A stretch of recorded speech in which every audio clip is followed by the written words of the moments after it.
Ini air wudhu obat, saudara. Saya cerita sedikit, mudah-mudahan waktu cukup.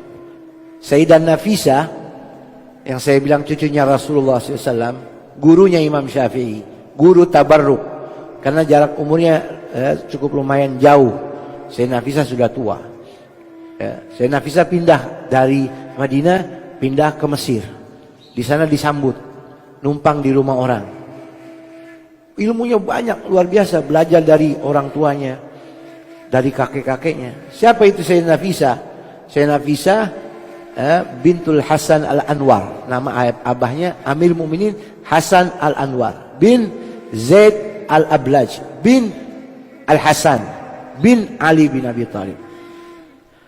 Jadi Hasan Anwar anaknya Zaid Al-Ablaj, beliau anaknya Sayyidina Hasan, jadi cucunya Rasulullah SAW, anak dari cucu cicitnya Rasulullah SAW.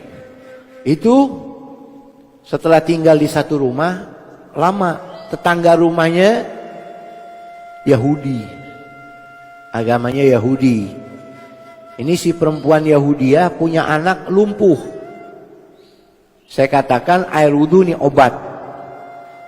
Ceritanya Sayyidah Nafisah ini tetangganya Yahudi punya anak perempuan lumpuh, kakinya, tangannya masylul, kakinya muqaidah, la yataharrak syai', nggak bisa bergerak, tangan kaki nggak bisa bergerak, kemana-mana digendong sama ibunya. Pas ibunya mau pergi ke hammam, zaman dahulu pemandian, tempat orang mandi, karena ada satu tempat seperti itu, ya.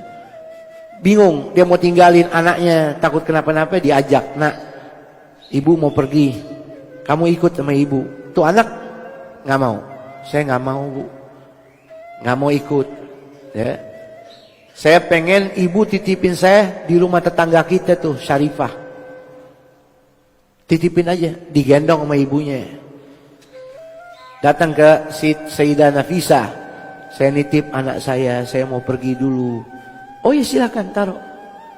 Ini nggak bisa bergerak, anak nggak bisa berjalan, nggak bisa bergerak tangannya. Ditaruh, ditinggal sama ibunya. Sayyidah Nafisah ambil air wudhu, emang kerjanya ibadah. Wudhu, airnya ngalir ke kakinya anak kecil yang lumpuh tadi.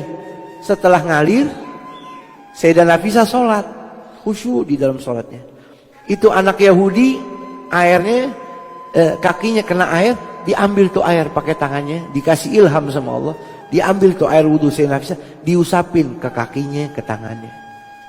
Berdiri langsung, bisa bergerak. Sayyidah Nafisah nggak tahu mana lagi sholat.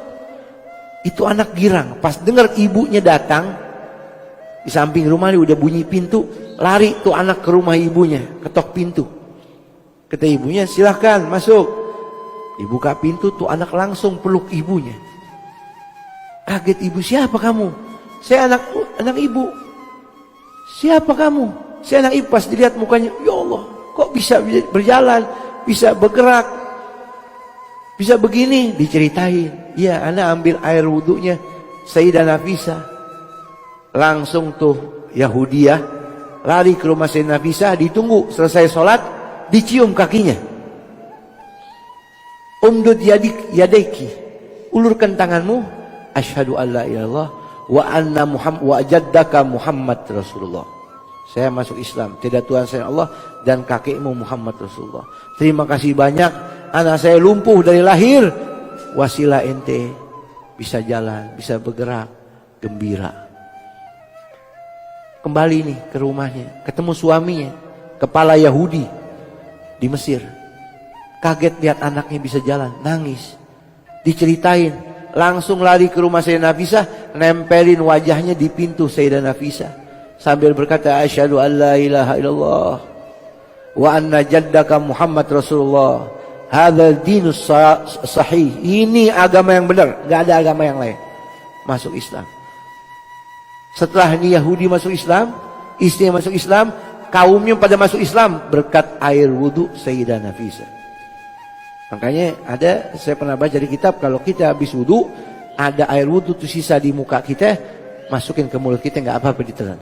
Kecuali dalam dua hal, lagi sholat sama lagi puasa. Jangan coba-coba deh. urusan sama malaikat nanti. Seperti itu, wallahu a'lam bishawab. Rabbi zidni ilma.